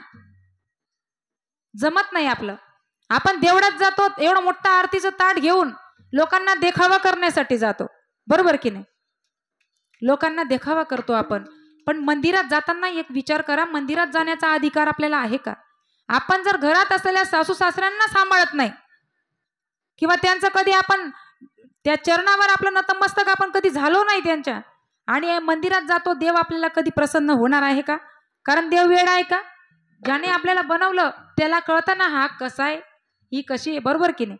मग मंदिरात जाण्यापेक्षा एक काम करा, आधी घरातल्या देवतांना पूजा, घरातल्या देवतांच्या चरणावर नतमस्तक व्हा आणि मग मंदिरात जा. तुम्ही जे मागाल देवाकडे, देव तुम्हाला दिल्याशिवाय राहणार नाही. मग तुम्ही म्हणणार, एका गावाला गेलो, बाईची जात आगाऊ असते. बाई, मला एका बाईने विचारलं, म्हणले ताई तुम्ही सांगता सासू सासऱ्यांना सांभाळा, सासू सासऱ्यांचं दर्शन घ्या, तुम्ही सांभाळता का म्हणे? म्हटलं तुझे बी माझ्याकडे पाठवून दे, कारण तोही विचार चालू आहे, कारण आम्हाला बी सुखाच्या भाकरी जिरत नाही. कारण आतापर्यंत पोरच होते, आता म्हातारा जमण नाहीत. पण म्हातारा जमाडाला गो तर मनाच भरपूर शेत. मला बरेच जण सांगतात म्हणे बाई हे म्हाताऱ्यांच्या नांदी लागू नको, कारण पोरे कोपरा मला लिसन काढता येस म्हणे, पण यसले बोलता बी येत नाही. म्हटलं काही हरकत नाही, आम्हाला सवय, कारण या म्हाताऱ्यांनीच मला उभं केलं ना, त्यांचे आशीर्वाद आहेत म्हणून मी आज उभी आहे. ते नसते तर मी उभी राहिली असते का? मग त्यांना सांभाळण्यात काही हरकत. हे बघा सगळ्या माझ्या भावांना सांगेल, एक लक्ष ठेवा, माझ्या आई वडिलांना त्रास होताना मी पाहणार नाही. मी धमकीने देते बरं का, सांगते तुम्हाला, कारण मी गावातच आहे आणि तेवढ्यासाठी त्यांनी मला गावात ठेवलं. आणि मलाच नाही जावायला सुद्धा इथं घेऊन आले, बरोबर की नाना? पण नुसतं घेऊन आले, एकर तर द्या आमले, थोडी तर द्या. तुम्ही सगळे माझ्या माय आहेत, बरोबर की नाही? आहेत ना? मग कधी मन का अंडरले एखादी गिरामली देऊ. विठ्ठल विठ्ठल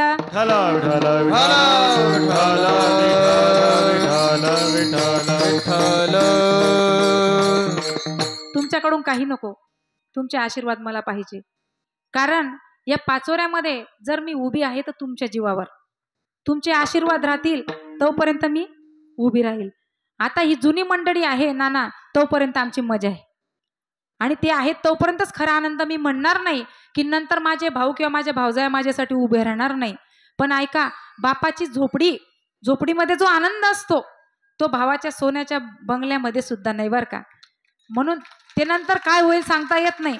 पण ही मंडळी, मी देवाला एकच विनंती करते, जेव्हा जेव्हा मधुकर नानांची तब्येत खराब झाली, मी देवाला एकच सांगते, देवा अजून त्यांना 10 वर्ष चालतं फिरतं ठेव. आणि त्यांनी जी अपेक्षा माझ्याकडे पहिल्यांदा केली होती ती अपेक्षा त्यांच्या डोळ्यासमोर मला पूर्ण करायची. कारण पहिल्यांदाच नानाच भेटले होते मला, आणि नानांनीच त्यांचा आशीर्वादाचा हात माझ्या डोक्यावर ठेवला, आणि तेव्हापासून कार्याला सुरुवात झाली. आणि आज ते कार्य नानांच्या समोर होतच आहे. पण एवढं काही मोठं करायचं आहे की त्यांनी कधी त्यांच्या जीवनात असं वाटायला नको की आपण चुकीच्या व्यक्तीला साथ दिली. साथ म्हणजे मी की नानांकडनं पैसे घेतले असं नाही बरं का, पण आशीर्वाद त्यांचा भेटला, विश्वास ठेवला, त्यांच्यामुळे सगळी चांगली मंडळी जुळत गेली. आणि हा जे इथं उभी आहे ना, या सगळ्यांच्या आशीर्वादाने मी या ठिकाणी उभी आहे. म्हणून सांगते सगळ्यांना, तुम्ही कितीही मला तोडायचा प्रयत्न करा, पण मी ते गोचिड असतो ना, गोचिड, तशी मी चिपकली आहे. मी निघणार नाही, कधीच तुम्हाला माझ्यापासून लांब जाऊ देणार नाही. जेव्हा जेव्हा तुम्हाला विसर पडेल तेव्हा तेव्हा तुमच्या समोर येऊन उभी राहील. म्हणून हे बघा, विठ्ठल विठ्ठल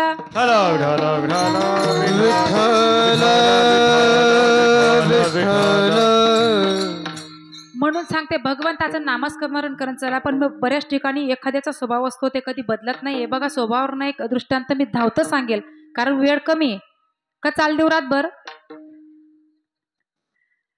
स्वभावावर दृष्टांत आठवला. एका राजाच्या राज्यामध्ये एक वैदिन आली. आता वैदिनीचं काय काम असतं तुम्हाला माहिती? दाताचं दातवण घ्या ग कुणी,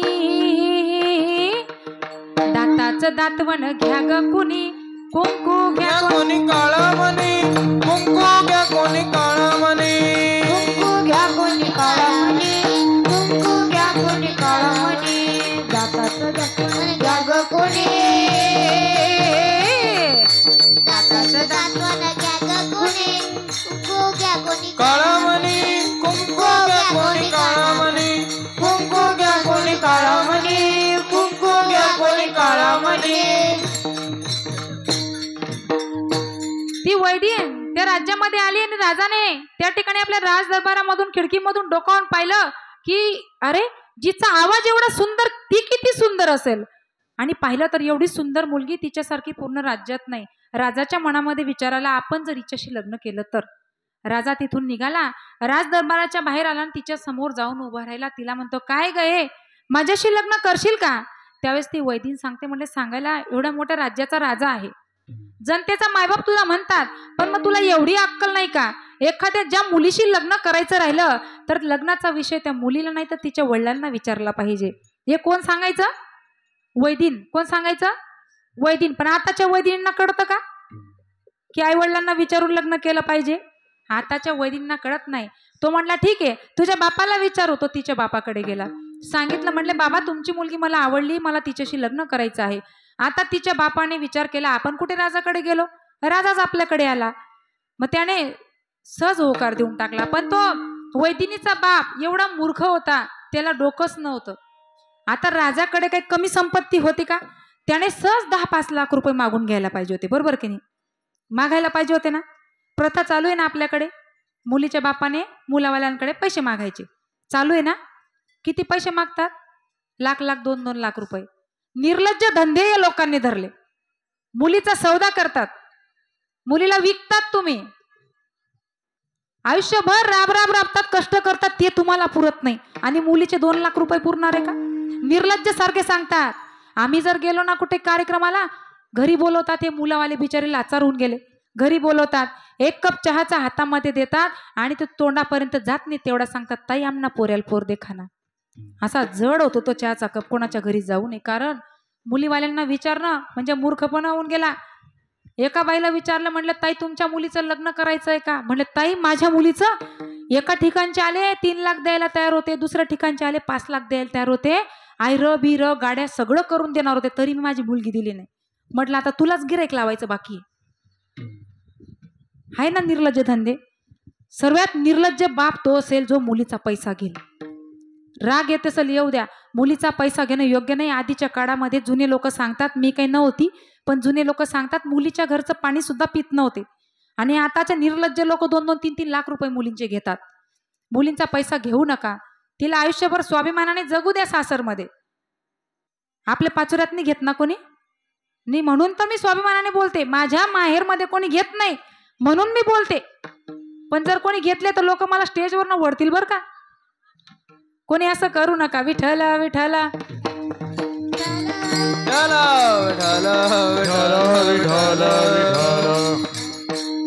त्या वैदिनीच्या बापाने होकार दिला. लग्न समारंभ थाटामाटामध्ये सुरू झाला. लग्न झालं, त्या ठिकाणी वैदिनीला बसायला खुर्ची दिली. तिला एका ठिकाणी बसायची सवय नव्हती, गावोगावी हिंडायची सवय तिला करमत नव्हतं. एवढंच नाही, 5 पकवानांचं जेवण दिला, ते तिला काही आवडत नव्हतं, कारण शिळे तुकडं तोडायची सवय. आता राजाने त्या ठिकाणी मोठा हवन ठेवला. हवनामध्ये राजाची बहीण आली आणि त्या राजाच्या बहिणीने त्या वैदिनीला सांगितलं, म्हणले वहिनी नाव घ्या ना. वहिनी वहिन्या वहिन्या नाव घेसान का? घ्यायचं का नाव? बोला ना. आपण काय करू, कीर्तन झाल्यानंतर एक जण नाव घेऊ. घ्यायचं का नाव? आता नाव मी नाही घेणारे बरं का, वैदिन घेणारे. वैदिन म्हणजे मी वैदिन नाही बरं, वैदिन नाव घेणारे. पांढऱ्या दुधाची मोमोस आहे, पांढऱ्या दुधाची मोमोस आहे. हरिश्चंद्र राजाची बायको नाव घेते बाकरवाड घे माय. आता ती वैदिन कोण झाली होती बरं का? राजाची राणी. पण तिचा मूळ स्वभाव गेला का? आधी होती दासी, पटराणी झाली तिसी. हिचे हिंडणे राहीना, मूळ स्वभाव जाईना. हिचे हिंडणे राहीना, मूळ स्वभाव जाईना. हिचे हिंडणे राहीना, मूळ स्वभाव जाईना. हिचे हिंडणे राहीना, मूळ स्वभाव जाईना. आधी होती दासी, पटराणी झाली तिसी. आधी होती दासी, पटराणी झाली तिसी. हिचे हिंडणे राहीना, मूळ स्वभाव जाईना. हिचे हिंडणे राहीना, मूळ स्वभाव जाईना. हिचे हिंडणे राहीना, स्वभाव जाईना. हिचे हिंडणे राहीना, मूळ स्वभाव जाईना. आधी होता वाघ्या, दैव योगे झाला पाघ्या. आधी होता वाघ्या, दैव योगे झाला पाघ्या. याचा येडकुट राहीना, मूळ स्वभाव जाईना. याचा येडकुट राहीना, मूळ स्वभाव जाईना. याचा येडकोट राहीना, मूळ स्वभाव जाईना. याचा येडकोट राहीना, मूळ स्वभाव जाईना. म्हणून माणसाचा मूळ स्वभाव हा जात नाही. एखादी व्यक्ती अशी असते बोखरूच्या काट्यासारखी. बोखरूला किती काटे असतात? 3. कसाही फेकला तरी तो बरं, तो ऐकून घ्यायला तयारच नाही. आपल्याला कळलंच नाही, म्हणून आपल्याला जो मानवी देह दिलेला आहे हा आपल्याला कळला नाही. आणि मग आता 3रा प्रकार आहे, तो म्हणजे ज्यांना हा देह कळालाही आणि मिळालाही, ते म्हणजे संत. त्यांनी या सर्वसाधारण ध्येयामध्ये येऊन आपल्या जीवनाचं सार्थक सुद्धा करून टाकलं आणि आपल्या जीवनाचा एकच हेतू ठेवला, ते म्हणजे तेची संत तेची संत त्यांचा हेतू विठ्ठल. एवढंच नाही तर आपल्या जीवनातले सगळे विषय तो त्यांचा त्यांचा त्यांचा झाला नारायण. विषय तो त्यांचा त्यांचा त्यांचा झाला नारायण. विषय तो त्यांचा त्यांचा त्यांचा झाला नारायण.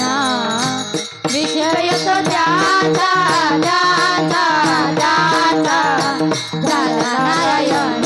हो विषय तो त्यांचा त्यांचा त्यांचा झाला नारायण. विषय तो त्यांचा त्यांचा त्यांचा झाला नारायण. विषय तो त्यांचा त्यांचा त्यांचा झाला नारायण. विषय तो त्यांचा त्यांचा त्यांचा झाला नारायण. ओ नावडे जनधन माता पिता. ओ नावडे जनधन माता पिता. ओ नावडे जनधन माता पिता. नावडे जनधन माता पिता. ओ विषय तो त्यांचा त्यांचा त्यांचा झाला नारायण.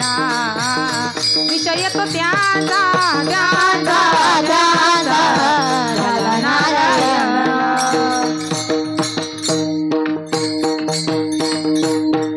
त्यांनी आपल्या जीवनातले सगळे विषयच नारायण ठेवले. सगळं जीवन देवासाठी त्या ठिकाणी अर्पण करून दिलं.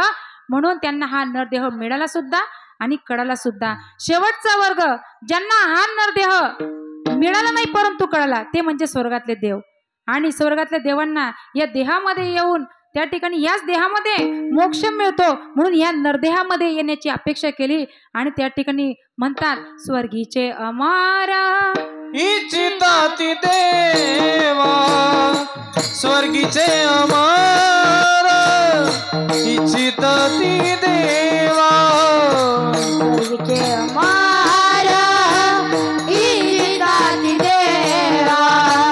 स्वर्गीचे अमर इच्छिताती देवा. हे मृत्युलोकी व्हावा जन्मा. मृत्युलोकी व्हावा जन्मा. मृत्युलोकी व्हावा जन्म. मृत्युलोकी व्हावा जन्म. हे मृत्युलोकी व्हावा जन्मा.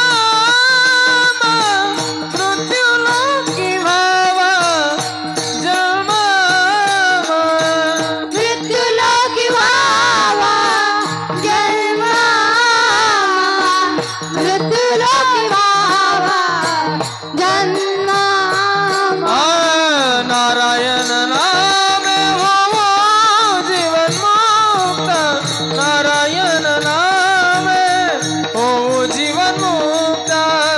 नारायण नामे होवो जीवन मुक्त. नारायण नामे होवो जीवन मुक्त. याच देहामध्ये जन्म आणि मरणाच्या बंधनातून मुक्त होता येतं म्हणून स्वर्गातले देव सुद्धा या देहामध्ये येण्याची अपेक्षा करतात. कारण याच देहामध्ये भगवंताचं दास विठ्ठलाचं दास होता येतं. आणि म्हणून महाराज तेच अभंगाच्या पहिल्या चरणात सांगतात. ओ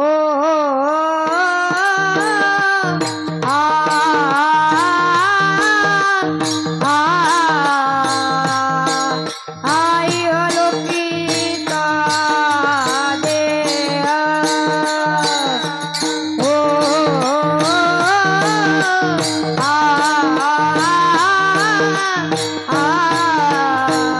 इहलोकिता देह.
असं वाटतं तुम्हाला झोपा लागायला लागल्या, बरोबर की नाही? का तुम्ही उधड गेले, मनी बी तुम्हीच लिया, वाजी बी तुम्हीच लिया, बडबड बी तुम्हीच करा. आता तुम्हाला असं वाटत नाही का इथं उभं राहिल्यानंतर टाळ पखवाजाच्या आवाजामध्ये म्हातारे म्हातारे सुद्धा डोलतात. म्हणजे मी म्हातारी असं मी म्हणत नाही, पण म्हातारे बी येऊन गेले नाही इथं गादीवर, ते सुद्धा डोलतात. मग बसून बसून तुमच्याकडनं असे टाळ्या बी वाजले जात नाही का? कलाकार मंडळी एवढं जीव तोडून गायन करते, मग तुमच्या मनात असं थोडंफार मळमळ बी होत नाही का आपण टाळ्या तर वाजायला पाहिजे? वाजवा टाळ्या त्यांच्यासाठी एकदा. पाय दुखून आले असतील ना, असे लांब पाय करा, लांबा पाय घालल्या तुम्ही. आणि जर तेवढा मग होत नाही, जर जरा कंडिल्या, तुमनीच पोरशे, तुमनीच ननीनशे, तुम्ही बी कंडिले, आम्ही बी कंडिलेतच, कंडी कंडी कीर्तन करू. चालीन का? मग असं थकेल डोरेस ना माय काबर बसेलेत बरं का, तुम्ही सांगा. चेहरा जरसा आनंदामा ठेवा. काही रोज उठी तुम्हाला गडबडाला मी येत नाही, तुम्ही बी येतात नाही, मी बी येत नाही, असं नका करा. हसत राहा. आणि नाही तर हसतं, असं हसतंच जर काही कारण नाही तर हसतंच. मग जिथं हसायचं थोडंफार हसलं बी पाहिजे, थोड्या टाळ्या बी वाजल्या पाहिजे. इथं तुरतुरी सुटते पखवाज टाळ वाजला का, आणि तुम्ही मस्त अशा बटेल्यात जसे किती काकडी की तुम्हावर. थंडी नाही आहे नशिबाने, या 2-4 दिवसापासून थंडी नाही, म्हणून मस्त ताट बसा, बसा ताट, काय म्हाताराने विजाल तुम्ही. आणि वर हात करा सगळाजण. जेले जेले हात येत त्यांनी वरे करा. केले का सगळ्यांनी हात वर? सगळ्यांचे हात वर झाले. हे बघा, ज्याला सांधिवात असेल त्याने करू नका, पण ज्याने हात वर केले नाही त्याला सांधिवात झाल्याशिवाय राहणार नाही. केलं का वर हात? मला सांगा, पाणी पाऊस कस काय आपल्याकडे? हा नका म्हणा, थंडीन दिवस आहे तर पाणी पडी का? विठोबा रखुमाई, विठोबा रखुमाई, विठोबा रखुमाई, विठोबा रखुमाई, विठोबा रखुमाई. प्रवीण, विठोबा रखुमाई, प्रवीण.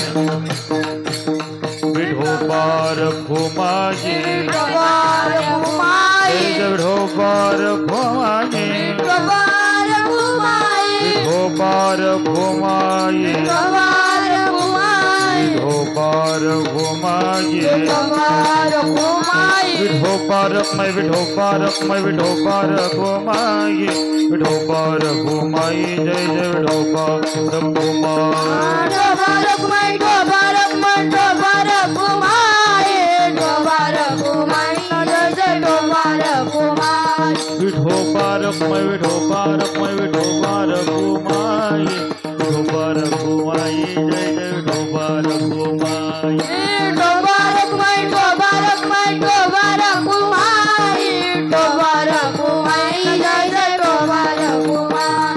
विठोबा रखुमाई, विठोबा रखुमाई, विठोबा रखुमाई, विठोबा रखुमाई, विठोबा रखुमाई, विठोबा रखुमाई, विठोबा रखुमाई,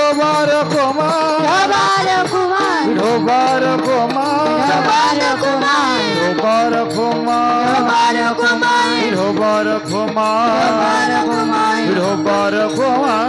रखुमाई, विठोबा रखुमाई, विठोबा रखुमाई, विठोबा रखुमाई, विठोबा विठोबा रखुमाई, रखुमाई, विठोबा रखुमाई, विठोबा रखुमाई, विठोबा रखुमाई, विठोबा रखुमाई, विठोबा रखुमाई, विठोबा रखुमाई, विठोबा रखुमाई, विठोबा रखुमाई, विठोबा रखुमाई, विठोबा रखुमाई, विठोबा रखुमाई, विठोबा रखुमाई, विठोबा रखुमाई, विठोबा रखुमाई, विठोबा रखुमाई, विठोबा रखुमाई, विठोबा रखुमाई. विठोबा रखुमाई. थोबा थोबा थोबा थोबा थोबा थोबा.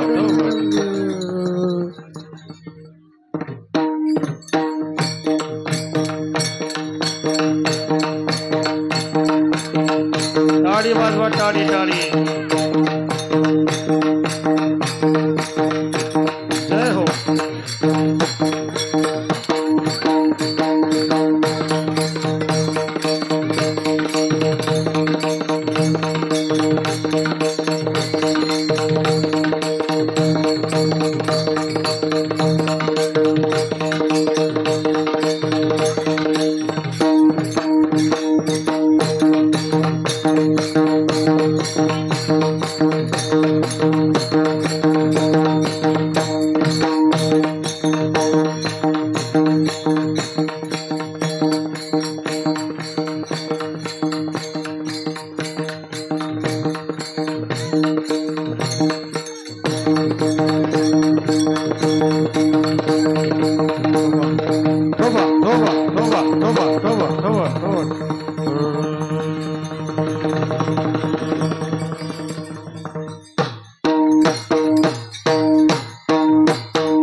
करा, हात खाली करा तुम्ही.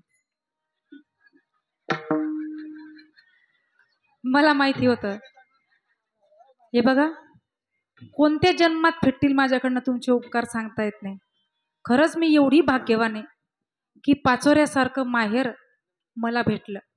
म्हणून तर एवढी स्वाभिमानाने व्यासपीठावर कडक बोलते, कारण शेवटी पाचोऱ्याचं पाणी आहे. तुमच्यात लहानीच्या मोठी झाली तर थोडे संस्कार तुमचेही राहतील ना. कारण हे बघा, इथं पहिले उभे राहिल्या ताड घेऊन गायनाला आमच्या जनाबाई कोपऱ्यात बसता आता बरं का. जनाबाई समोर येत नाही, पोरगीला पुढे करून दिलं आणि मागे राहून गेली. शोभा मावशी सुद्धा आल्या तेव्हाचं लक्ष नव्हतं, नंतर लक्ष गेलं माझं. असंच प्रेम तुम्ही सगळ्यांनी आमच्यावर काही देऊ नका, पण प्रेम मात्र तुमचं राहू द्या. कारण प्रेम आणि आशीर्वाद असल्याशिवाय माणसाची गाडी पुढे जात नाही. विठाला विठाला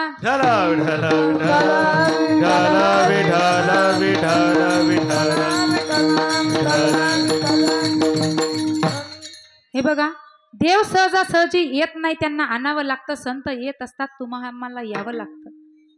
तुकोबाराय या नरदेहाचं एवढं महत्व सांगतात, पण एकीकडे तुकोबारायच म्हणतात हा नरदेह कसा आहे आणि नाशिवंत आहे. म्हणून या नरदेहामध्ये येऊन त्या ठिकाणी दुःखच दुःख आहे. दुःख बांधवडी आहे हा संसार, दुःख बांधवडी आहे हा संसार. सुखाचा विचार नाही कोठे, सुखाचा विचार नाही कोठे. दुःख बांधवडी आहे हा संसार, दुःख बांधवडी आहे हा संसार. या संसारामध्ये दुःखच दुःख आहे. आहे ना दुःख संसारात? आहे का? बोला ना, आहे ना दुःख? मग सोडून द्या ना संसार. सोडसान का? दुःख आहे तरी संसार सोड नाही. तरी देव या लोकांमध्ये येण्याची अपेक्षा करतात, कारण या देहामध्ये येऊन भगवंताचं म्हणजे विठ्ठलाचं दास होता येतं. महाराज तेच अभंगाच्या दुसऱ्या चरणात सांगतात. देव इच्छिता दीप आहे, धन्य आम्ही जन्मालो, हो धन्य आम्ही जन्मालो, धन्य आम्ही जन्मालो, धन्य आम्ही जन्मालो, धन्य आम्ही जन्मालो, धन्य आम्ही जन्मालो, धन्य आम्ही जन्मालो, धन्य आम्ही जन्मालो. हे देव इच्छिता, हे दास विठोबा जे झालो, दास विठोबा जे झालो, धन्य आम्ही जन्मालो, धन्य आम्ही जन्मालो. धन्य आम्ही जन्मालो, दास विठोबाचे झालो. आता दास व्हायला कोणाला आवडतं का? दास व्हायला कोणाला आवडत नाही. सगळ्यांना मालक व्हायला आवडतं. त्या ठिकाणी दास कोणी होत नाही. पण हनुमंतरायांसारखा दास त्या ठिकाणी या जगात झाला नाही. एवढंच नाही तर दासी जनी भगवंताचे दास झाले. भगवंताचे दास झाले, त्यांचे दास झाले सेवा करून त्या ठिकाणी देवाला त्यांनी प्रसन्न करून घेतलं. एवढंच नाही तर छत्रपती शिवाजी राजांच्या मावडे सुद्धा छत्रपती राजांचे दास झाले ना. पण आता कोणी दास व्हायला तयार नाही. छोटासा शिवचरित्राचा भाग त्या ठिकाणी तुमच्या समोर मांडून जाईल. आपल्याकडे फक्त 5 मिनिटं शिल्लक आहेत. सर्वीकडे हाहाकार माजला होता. एका मराठ्याच्या पोरानं नवीन साम्राज्य उभारावं या यवनांना पचत नव्हतं. अनेक शाया उदयास आले होते, पण हिंदवी स्वराज्य त्यांना नको होतं. म्हणून अली आदिल शहाने आपल्या दरबारामध्ये विडा ठेवला आणि अली आदिल शहाची आई बडी बेगम त्या ठिकाणी आली आणि तिने आवाज दिला, कोण जाएगा और उस काफिर को पकड के लाएगा. सगळ्यांच्या माना खाली गेल्या. सगळे सरदार कुजबुजू लागले. सगळे म्हणू लागले, ओ शिवा, ओ दख्खन का चुहा, ओ चोर, ओ लुटेरा, कहते हैं कि भूत भी उसकी सुनते हैं और कौन जाएगा वहां मरने. सगळेजण त्या ठिकाणी खाली मान घालून बसले आणि एवढ्या आवाजांमधून एक आवाज आला, मैं जाऊंगा और उस काफिर को पकड के लाऊंगा. सगळे मागे बघू लागले. मागून येत होता, झप झप झप चालत येतो ना, जणू की 7 फुटाचा कलियुगातला राक्षस. सगळे जनता त्या ठिकाणी चिंतेत पडली. तो जवळ आला, विडा हातामध्ये उचलला, मैं जाऊंगा और उस शिवा को पकड के लाऊंगा. त्या ठिकाणी सगळी जनता चिंतेत पडली. आता कसं होईल आपल्या राजांचं, कोण वाचवेल या वादळापासून राजांना. सगळे चिंता करत होते. आता खानानं त्या ठिकाणी पंढरपुराच्या मंदिरावर हात टाकला. पंढरपुराच्या मंदिराची हानी केली. भवानी मातेची मूर्ती भंगवली. असे एक एक मंदिरं तोडायला सुरुवात केली. राजे सगळं पाहत होते. राजांकडनं पाहावलं जात नव्हतं, पण योग्य वेळेची वाट राजे पाहत होते. त्या ठिकाणी ती योग्य वेळ आली. त्या ठिकाणी खानाने पत्र पाठवलं राजांना, ए शिवा, हमारे शरण में आओ और हमें हमारे सारे गड किल्ले वापस कर दो. त्या ठिकाणी छत्रपती शिवाजी महाराजांनी विनम्रपणे त्या ठिकाणी पत्र पाठवलं आणि सांगितलं, खान साहब, आप हमारे पिता के समान हो, हम आपसे डरते हैं. एक काम कीजिए, आप प्रतापगढ़ के पास आ जाइए, हम आपको आपके सारे गड किल्ले वापस कर देंगे. आणि त्या ठिकाणी खान प्रतापगडच्या पायथ्याजवळ येऊन पोचला. प्रतापगडच्या पायथ्याशी खाना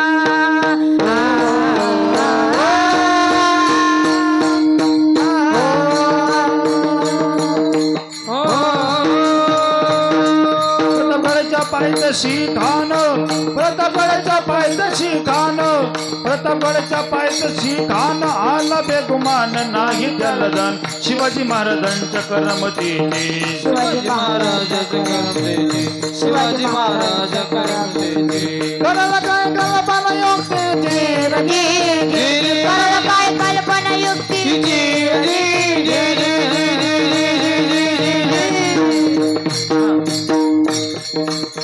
खान त्या ठिकाणी प्रतापगडकडे जाण्यासाठी निघाला.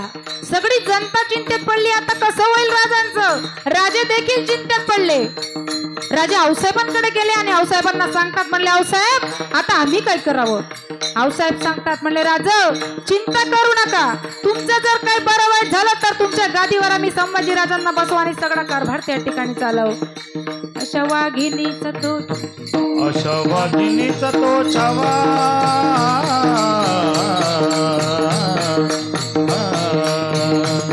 अशा वाघिणीचा तो छावा, गणी महाल कसा ठेचावा, डोक्यात गणी मेकावा, भेटीचा धाडला सांगावा, भेटीचा धडला सांगावा, भेटीचा धडला सांगावा.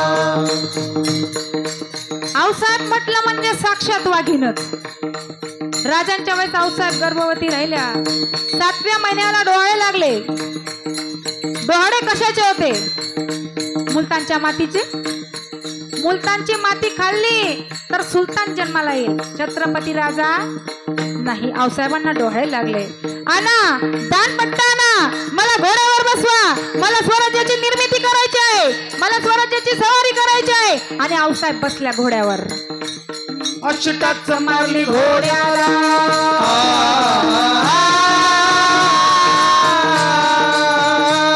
अष्टाच मारली घोड्याला, अष्टाच मारली घोड्याला, अष्टाच मारली घोड्याला, घोड्याला. जिजाबाई चालल्या स्वराज्याला, जावई चालले स्वराज्याला, जिजाबाई चालल्या स्वराज्याला. धन्य धन्य स्वराज्याला. आणि अशा वाघिणीच्या पोटी 19 फेब्रुवारी 1630 रोजी हिंदवी स्वराज्याचे संस्थापक छत्रपती शिवाजी महाराजांचा जन्म झाला. बोला छत्रपती शिवाजी महाराज की जय. आई जिजाऊची पुण्याई कशी आली ओ फडाला, आई जिजाऊची पुण्याई कशी आली ओ फडाला. तो बापाचा बाप राजा शिवबा जन्मला, तो बापाचा बाप राजा शिवबा जन्मला, तो बापाचा बाप राजा शिवबा जन्मला, तो बापाचा बाप राजा शिवबा जन्मला. आई जिजाऊची पुण्याई कशी आली ओ फळाला,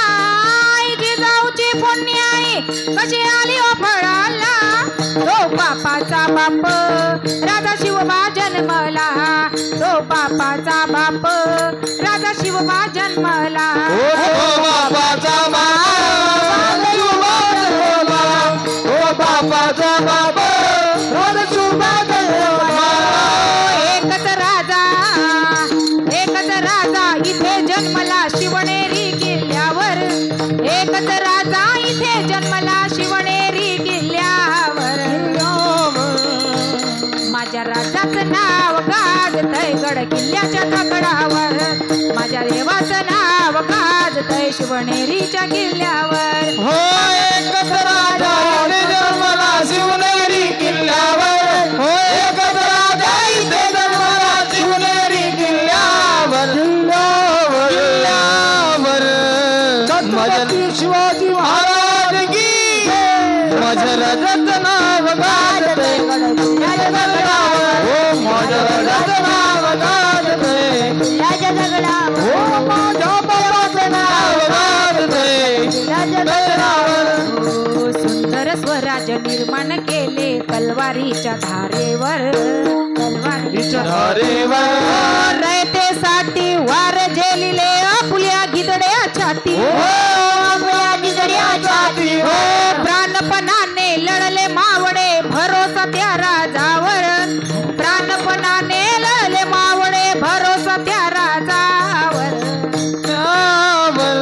माझ्या देवाचं नाव गाजतय गड किल्ल्याच्या दगडावर माझ्या राजाचं नाव गाजतय शिवनेरीच्या किल्ल्यावर माझ्या देवाचं नाव गाजतय गड किल्ल्याच्या दगडावर एकच राजा इथे जन्मला शिवनेरी किल्ल्यावर हो एकच राजा इथे जन्मला शिवनेरी किल्ल्यावर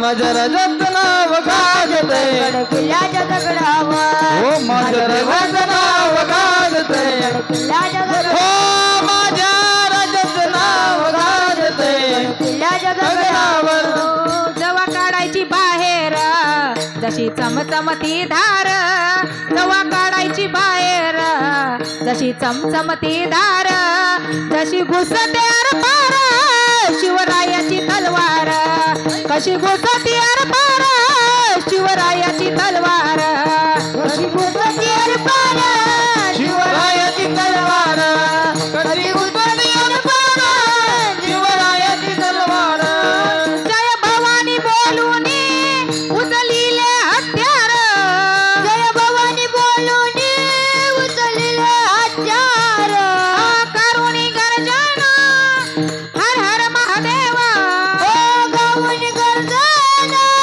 हर हर महादेव छाटूनी बाळीले छाटूनी काढिले दुश्मन धरतीवर कशी घुसती पार शिवरायाची तलवार कशी घुसती पार शिवरायाची तलवार शिवरायाची तलवार आता राजे हळूहळू मोठे होऊ लागले राजे मित्र जमवू लागले राजांचे मित्र काही एका जातीचे नव्हते 18 प्रगट जातीचे मित्र होते सगळे मित्र घेऊन राजेश्वराच्या गडावर त्या महादेवाच्या मंदिरात गेले आणि महादेवाच्या पिंडीवर राजांनी रक्ताचा अभिषेक केला आणि स्वराज्याचे भांडू तोरण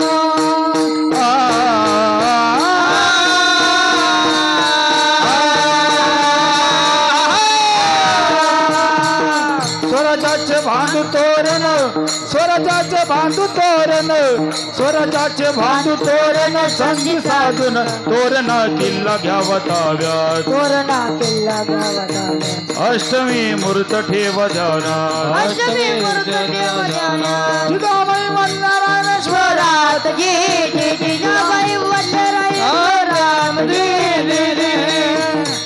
आता ज्या ठिकाणी राजांनी प्रतापगडच्या पायथ्याशी शामियाना उभारला होता खान तिथे जाऊन पोहोचला.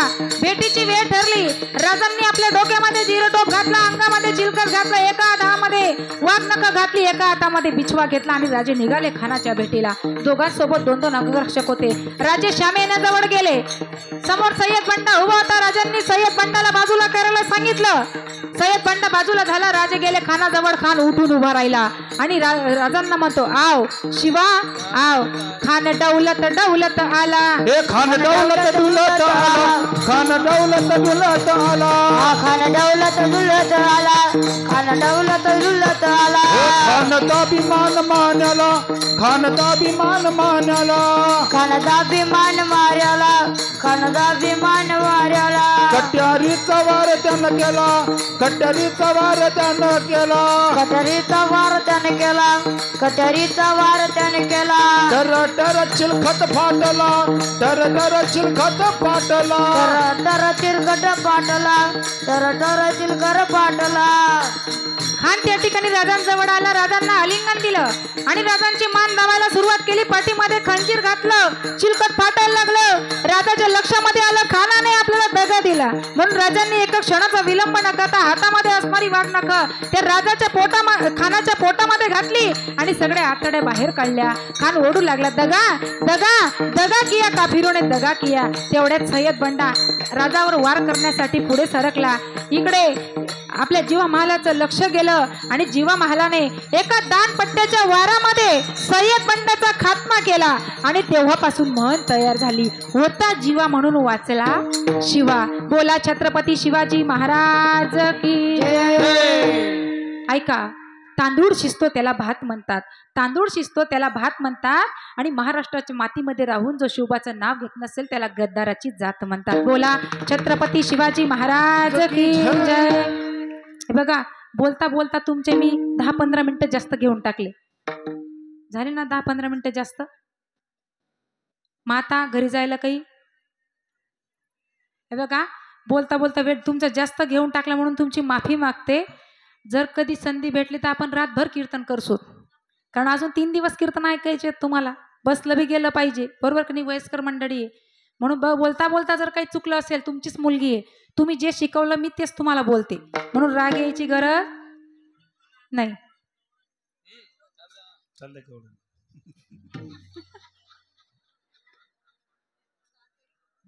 पॉकेट वाढीसन भेटी का माले. बोला मायर का वय ना सोडाव, कारण मला 50 लेकरेच ना पोट भर नाही.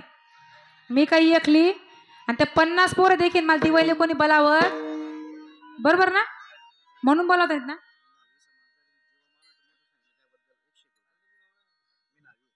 असं आहे का दादा तुमचं नाव?